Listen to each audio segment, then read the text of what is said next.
Hello, my name is Steven Hendrix, and today I'll be discussing my practice as an artist as well as some pieces from my portfolio. To start, however, I would like to begin by discussing my early works. This is one of my early bronze cast pieces. It was made using the lost wax casting with bronze.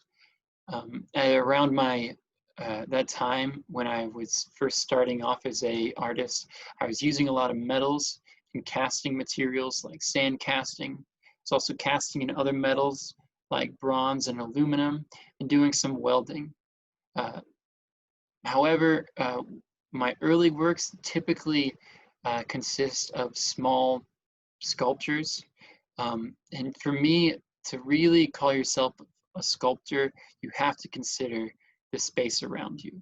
Um, and these small sculptures, they fit in a space and they can fit on pedestals, and I would still argue that they are sculptural, but they don't fully capture the idea of what sculpture can be because they don't um, really consume or contribute to space. Um, Now, I didn't realize that uh, until some of my later work, but I did understand the importance of material and processes. This is a piece that kind of emphasizes that early understanding by talking about the processes of sculpture. For example, uh, this piece is a mold, and I wanted to highlight the importance of mold making. Like I said, my early work was mostly in mold making for casting in metals. So the mold was very important to my artwork. So I used a mold to create a sculpture uh, to emphasize how important that work is. This is one of my first pieces that I really knew how to invade a space. Probably the key principle of design for this sculpture is space. It's a series of planes that connect at finger joints um, that overlap each other on different planes and crisscross through each other. And the wood is beautiful in this piece to me, but what's more important is the spaces in between the pieces of wood and how it fills up a space. Um, this shows you how nice the grain is and how beautiful the wood is in itself. But when you look at the sculpture as a whole, it highlights the space that it's in.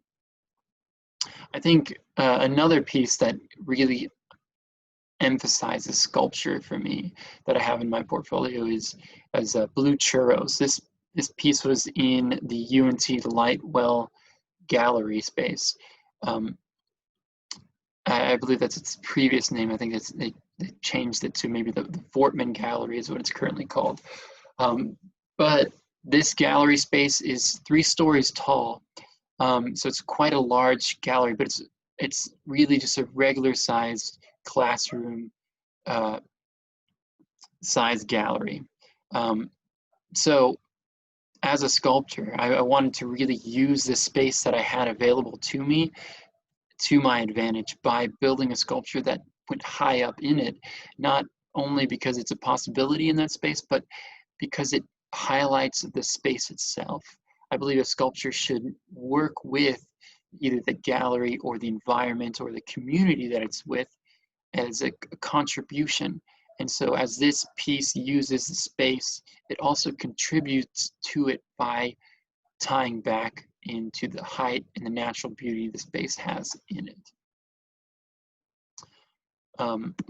Lastly, this is the sculpture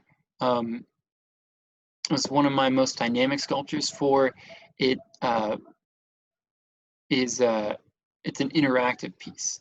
It requires the viewer to enter or 2 viewers to enter and answer a series of questions that prompts them to choose a color of lights that they can program on the ground. Once they programmed lights on the ground, the lights then blend together depending on what colors they chose. The 2 people chose different colors, and it creates one color that shines onto the walls acting like a lantern that then shines into the environment around it. This piece considers space by using the viewers as a way to change and interact with light that then shines out onto an environment. Much like I said, a lantern. And light constantly bounces and reflects off of the environment that it's in and interacts with it. And so I'd argue that this piece represents my change in thinking as an artist, from someone who creates small objects and as starting from someone who creates small objects, and now it's transferred into someone who considers space and how sculptures are meant to interact and play with the space. So moving forward, I hope to build sculptures more pertaining towards this, where they not invade, but participate in the space as they participate in the viewer. And that's where I plan to move my practice moving forward. Thank you very much for listening and letting me share a little bit about my practice as an artist.